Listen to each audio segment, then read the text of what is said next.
رحمان سے جو بڑا مہربان اور نہایت ہی رحم کرنے والا ہے. تمام حضرات دروشی پڑھ لیجئے بھائی. اللہم صلی اللہ علیہ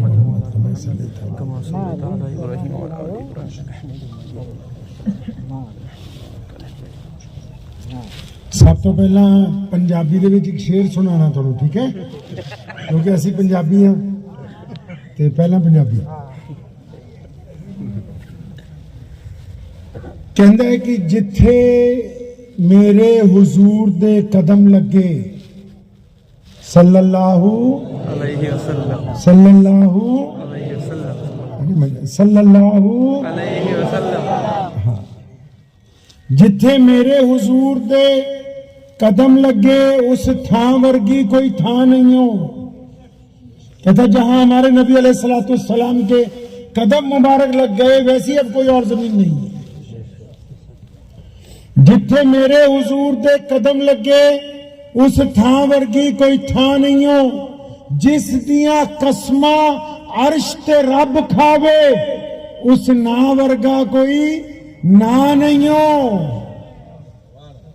تے جیڑی میرے حضور دا منہ چومے. اب یہاں وہ ایک عورت کا ذکر کرتا ہے, کہتا ہے ویسی تو کوئی زمین نہیں جہاں نبی علیہ السلام کے قدم لگ گئے, اب کوئی اور ایسی زمین نہیں. اور اللہ ان کی قسم کھاتے ہیں قرآن میں, کبھی طٰہٰ کہتے ہیں, کبھی یاسین کہتے ہیں, کبھی مدثر کہتے ہیں.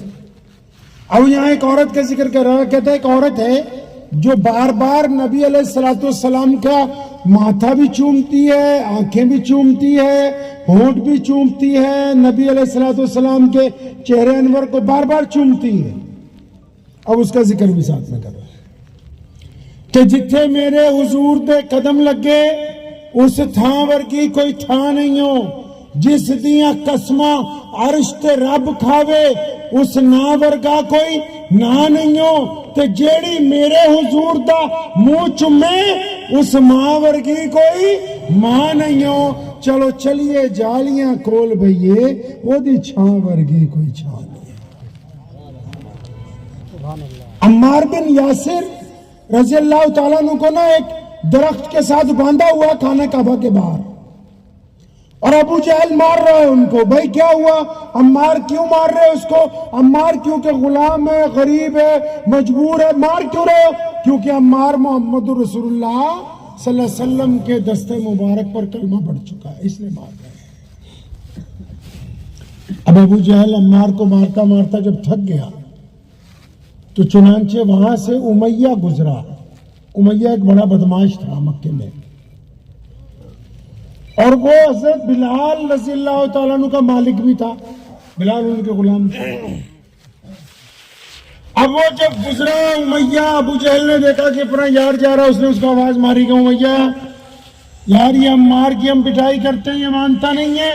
یہ تیرا غلام جو ہے نا بلال, یہ بڑا طاقتور ہے, لمبا چوڑا حبشی ہے, اس کو بولو یہ درہ لے کے عمار بن یاسر کو مارے تاکہ عمار کلمے سے انکار کر دے.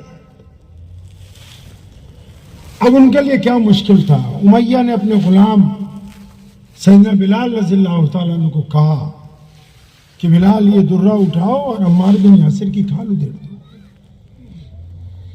اب یہاں جو اصل بات وہ یہ ہے کہ ابو جہل اور امیہ کو یہ نہیں پتا کہ بلال بھی مسلمان ہو گئے. عمار بن یاسر جو مار کھا رہے ہیں ان کو پتا ہے, کیونکہ دونوں رات کو چھپ کے دار ارقم میں نبی علیہ السلام کے ساتھ نماز پڑھتے ہیں. تو اب عمار بن یاسر نے جب دیکھا کہ بلال رضی اللہ تعالیٰ عنہ کو مجھے مارنے کے لیے کہہ رہے ہیں تو انہوں نے آنکھوں میں اشارہ کیا. سیدنا بلال رضی اللہ تعالیٰ, کیا اشارے کا مطلب تھا؟ اشارے کا مطلب یہ تھا کہ بھائی کہیں اڑ مت جانا, یہ جیسا کہہ رہے ہیں ویسا کرو, کیونکہ میں تو پھنس گیا ہوں,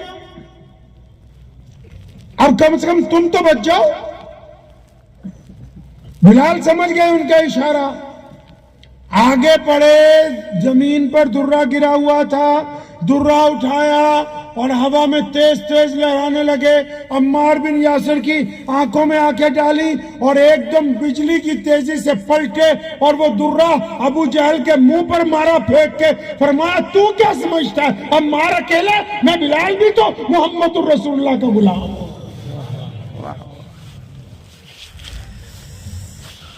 اب اتنا پتہ لگنا تھا کہ بلال کو بھی اسی ستون سے باندھ دیا گیا. لیکن بلال حبشی رضی اللہ تعالیٰ عنہ نے مکہ المکرمہ کی زندگی میں یہ پہلا کارنامہ انجام دے کے قیامت تک آنے والے لوگوں کو یہ بات واضح طور پر سمجھا دی کہ کائنات میں جتنے بھی لوگ کلمہ لا الہ الا اللہ محمد الرسول اللہ صلی اللہ علیہ وسلم پڑھیں گے، جو یہ کہہ دیں گے کہ آقا علیہ السلام ہمارے نبی ہیں، جو یہ کہہ دیں گے کہ ہم ان کے نوکر ہیں، جو یہ کہہ دیں گے کہ ہم ان کے غلام ہیں، جو یہ کہہ دیں گے کہ ہم رسول اللہ کے وفادار ہیں، تو پھر قیامت آ سکتی ہے. وہ دوگلا پن نہیں کریں گے، وہ ہر حالت میں محمد الرسول اللہ کے وفادار رہیں گے. اب بلال کو پکڑ لیا جی. اوہو ہمیں تو پتہ ہی نہیں تھا تم بھی مسلمان ہے. اب بلال کے گلے میں رسی ڈال دی. اب گلی میں اس کو کھینچ رہے ہیں. مکہ المکرمہ کے بچے اس کو پتھر مار رہے ہیں. اب یہ سلسلہ چل پڑا. شام کو بلال کو چھوڑتے ہیں، صبح کو پھر پکڑ لیتے ہیں. ان کی اماں روز رات کو ان کے زخموں پر ملہم لگاتی. اچانک ایک دن جب شام کو گھر پہنچے تو اماں نے سیدنا بلال رضی اللہ عنہ کو کہا کہ بیٹا بلال، میرے دل میں ایک بات آئی، کیوں نہ ہم مکہ چھوڑ کے چلے جائیں؟ کہ سب لوگ تیرے پیچھے پڑ گئے. اب بلال رضی اللہ عنہ کیونکہ حضرت محمد الرسول اللہ علیہ السلام کے غلام ہیں، انہوں نے اپنی اماں کو غور سے دیکھا نا تو بات کی گہرائی تک پہنچ گئے. ایسے دونوں ہاتھوں سے اپنی ماں کے کندھے پکڑے، کہنے لگے میری پیاری اماں، تو تو جانتی ہے کہ اگر ہجرت کرنی ہو تو پیسے چاہیے، سواری چاہیے، ٹھکانہ چاہیے، جانا کہاں ہے پتہ ہونا چاہیے. اماں جی ایک بات مجھے سچ سچ بتاؤ گی؟ اماں کہنے لگی ہاں بیٹا بتا، کیا پوچھنا چاہتا ہے؟ میں سچ سچ بتاؤں گی. اب بلال تو نبی علیہ السلام کا غلام ہے، اپنی ماں کو پیار سے کندھوں سے پکڑا، کہنے لگا ماں یہ بات تو بتا کہ یہ جو تو مجھے مشورہ دے رہی ہے یہ تجھے آئیڈیا دیا کس نے ہے؟ یہ بات تیرے ذہن میں کہاں سے آ گئی؟ اب بلال رضی اللہ عنہ اماں اور خوش نظر آ رہی، کہنے یہ بلال آج تو بڑی حیرت کی بات ہوئی. اماں کیا حیرت کی بات ہوئی؟ کہ آج مکہ المکرمہ کا جو بادشاہ ہے نا ابو جہل، ہاں اماں وہ ہمارے گھر آیا تھا. اوہو اماں وہ ابو جہل جو یہ کہتا ہے کہ کالے لوگ انسان نہیں ہوتے، وہ ابو جہل جو کہتا ہے کہ بلال کی پرچھائی پڑ جائے تو میرے کپڑے ناپاک ہو جاتے ہیں. اماں وہ ہماری جھونپڑی پر. اماں کہتی نہیں نہیں، صرف ابو جہل نہیں آیا تھا، اس کے ساتھ میں عتبہ بھی تھا، اس کے ساتھ میں ولید بھی تھا، ابو لہب بھی تھا، عبداللہ بن جدان بھی تھا، تیرا مالک. اماں یہ اتنے بڑے بڑے لوگ سارے ہمارے گھر کی چوکھٹ پہ. اماں دھمکی دے کے گئے؟ نہیں بیٹا کوئی دھمکی نہیں دی. تو اماں کیا بات ہوئی؟ تو کہنے لگی اماں کہ بلال یہ سب لوگ اکٹھے ہو کے آئے تھے اور مکہ المکرمہ کے اس بڑے بادشاہ نے آ کے مجھ کو یہ کہا کہ تیرا بیٹا صبح کو گھر سے نکلتا ہے، گلی کوچوں میں محمد الرسول اللہ زندہ باد کے نعرے لگاتا ہے، صلی اللہ زور سے صلی اللہ میں کہتا گلی کوچوں میں محمد الرسول اللہ کے زندہ باد کے نعرے لگاتا ہے، احدن احدن کی صدائیں بلند کرتا ہے. اے بلال کی ماں، ہم نے اس کو مارا ہے، ہم نے اس کو انگاروں پر لٹایا ہے، ہم نے اس کی چھاتی پر سارا دن پتھر رکھے ہیں، ہم اس کے گلے میں رسی ڈال کے بچوں سے کھچواتے رہے، یہ ہٹتا نہیں ہے، ہم تنگ آ گئے ہیں، بڑی سخت جان ہے، تو اس کو لے کے کہیں چلا جا. بلال رضی اللہ عنہ نے جب یہ بات اپنی ماں کی زبان سے سنی نا، اب کندھے تو پکڑے ہوئے تھے، جھوم پڑے، کہنے لگے اماں جی اللہ اکبر، ان سب کا میری ماں کی چوکھٹ پہ آنے کا مطلب یہ ہے کہ انہوں نے نبی علیہ السلام کے دین کی طاقت کو تسلیم کر لیا ہے۔ مصعب بن عمیر ایک نوجوان ہے، بڑے گھرانے کا بیٹا ہے، ارب پتی آدمی کا پتر ہے، اتنا شوقین ہے کہ 200 درہم کا ایک سوٹ پہنتا ہے، اور خوشبو ایسی لگاتا ہے کہ اس طرف سے گزر جائے لوگوں کو 1 گھنٹے تک پتا رہتا ہے کہ مصعب گیا تھا یہاں سے۔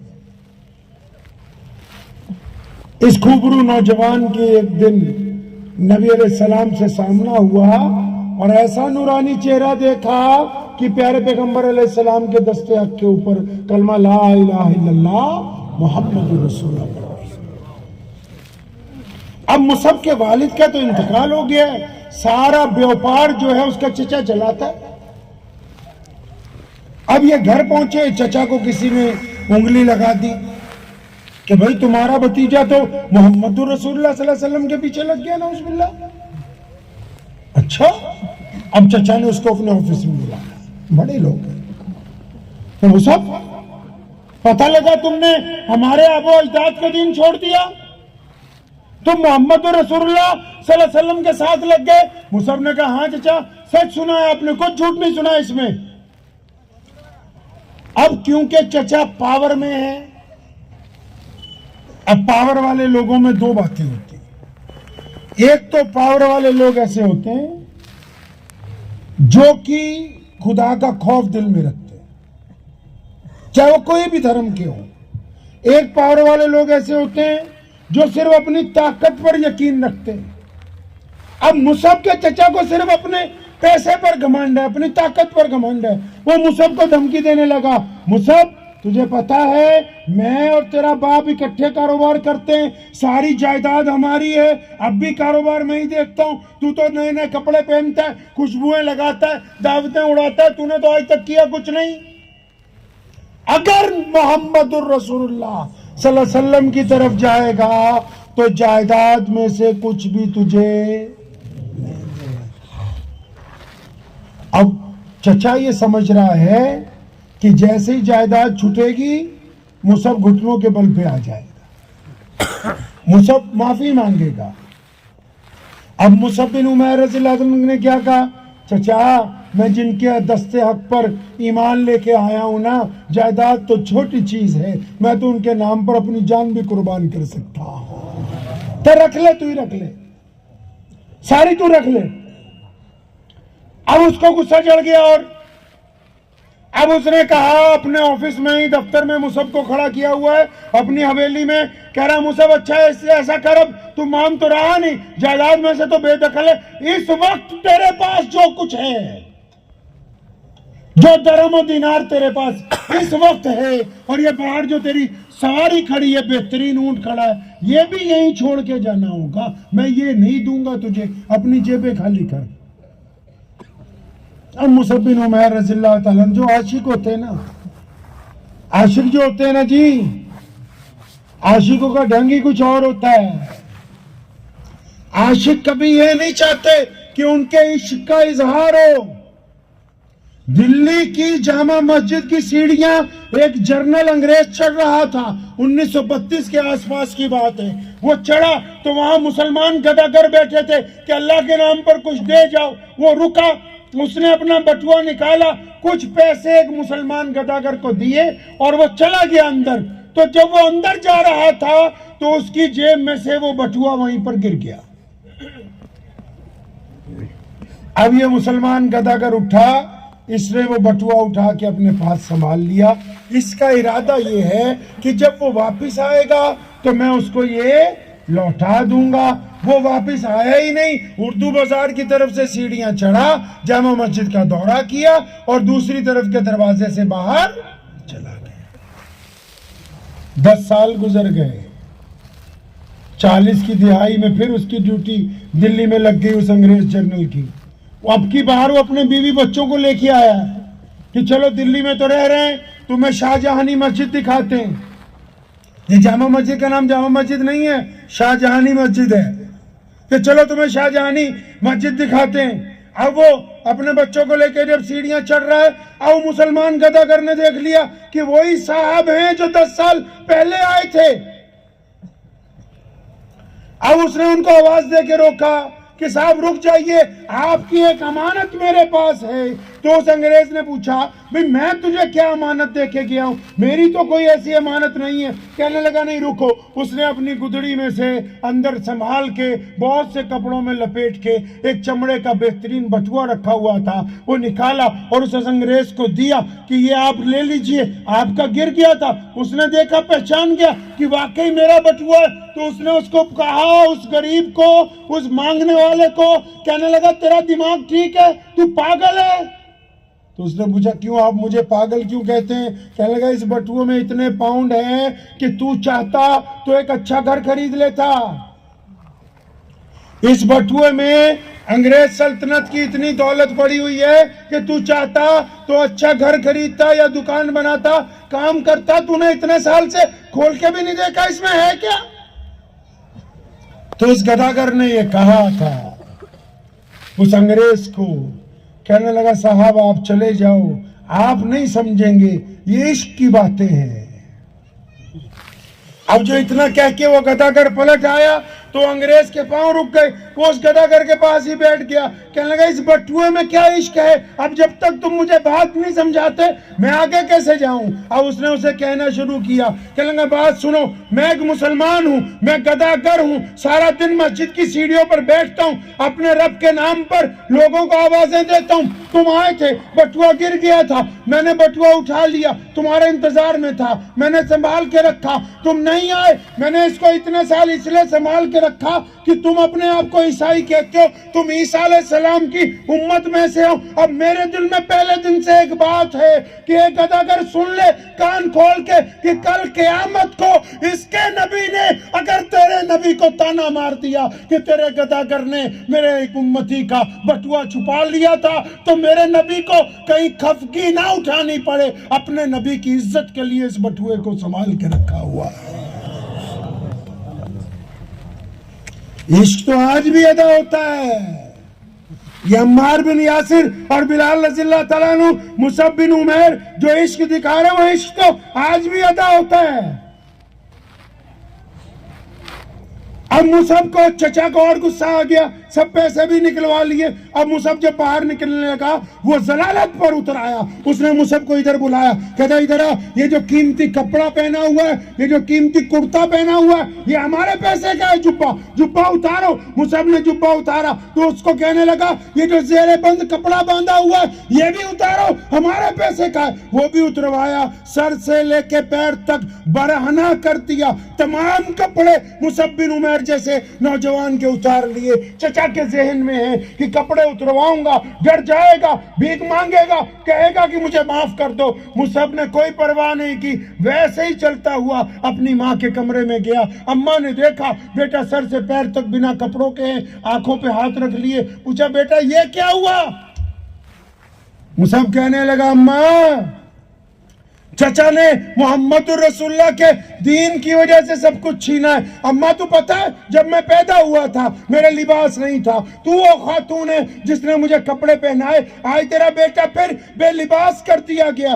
والدہ نے اپنا عورتوں والا جبہ دیا. مصعب بن عمیر جب وہ جبہ پہن کے نبی علیہ السلام کے پاس پہنچے, جب پیارے پیغمبر نے دیکھا کہ میرا لاڈلا صحابی عورتوں کے لباس میں, اور جب یہ پتہ لگا کہ گھر سے بے دخل کیا گیا, کپڑے اتروائے گئے, ننگا کر کے بے عزتی کی گئی, تو نبی علیہ السلام کی آنکھوں میں آنسو آ گئے. فرمایا میرے اللہ جی میں اس سے راضی ہوں, آپ بھی اس سے راضی ہو جائیں. اور پھر مصعب وہ ہے کہ نبی علیہ السلام نے جب مدینے جانا تھا 2 سال پہلے, جب مدینے والے آئے کہ ہمیں کوئی امام دے دو, ہمیں کوئی قائد دے دو, ہمیں کوئی بہترین مسلمان دے دو, ہمیں کوئی عالم دو, کوئی شیخ الحدیث دو, ان کی قیادت نبی علیہ السلام کے جانے سے پہلے اگر کوئی نوجوان کرتا ہے تو مصعب بن عمیر کرتے ہیں رضی اللہ تعالی.